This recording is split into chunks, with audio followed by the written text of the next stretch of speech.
Okay, Gene, I'm going to ask you a question that I'm hoping is pretty straightforward for a guy in your line of work. Okay, Steve, ask away. Can you describe for me, please, the typical American teenager? Well, every kid is different. You know that.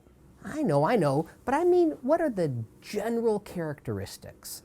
Oh, well, let's see. Well, they don't say much. You ask where they've been and they'll say nowhere. Yeah, and you ask, well, what have you been doing? And they'll say, Nothing. right.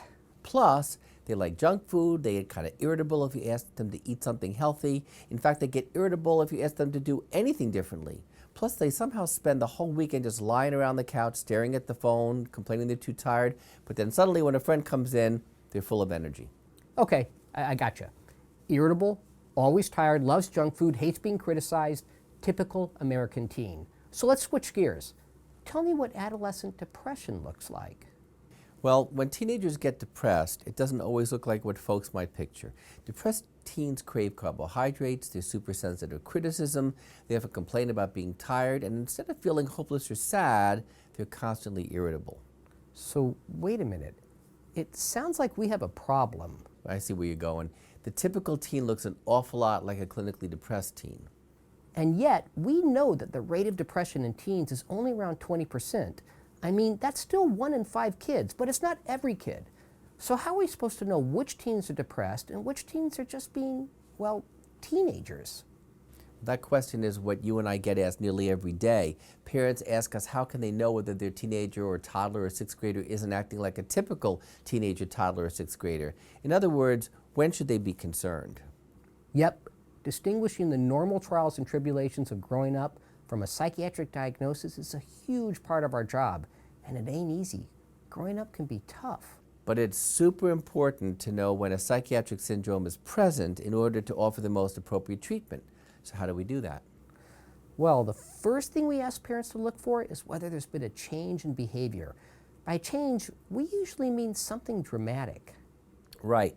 If we're concerned about depression, we ask whether the child can no longer enjoy things they used to seem to enjoy before. If they used to play the guitar, for example, they just have lost interest. But what if they're just moving on to new things? We'd want to know that too. There's a big difference between saying I'm tired of practicing the guitar because I'm really into my artwork now versus I stink at the guitar. Who was I fooling to ever think that I was good? So we assess how they're functioning.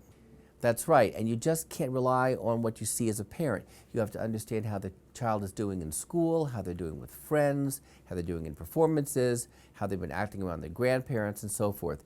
It all helps us determine whether there's been a change. That means that development has a lot to do with this. I mean, kids change a lot as they grow up.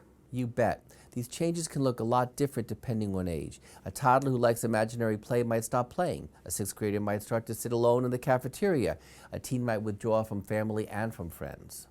So what you're saying basically is that it's complicated. What I'm saying is that if you're worried, you ought to talk to your pediatrician or family physician or mental health clinician. These professionals can help you to determine whether a psychiatric diagnosis is likely to be present. And even if there isn't a diagnosis, they can help you to decide whether counseling or therapy is worth pursuing.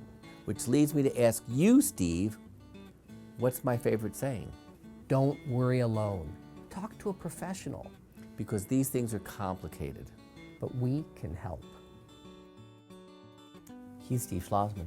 And he's Gene Beresin. And we're the MGH Clay Center and hope that our conversation will help you have yours.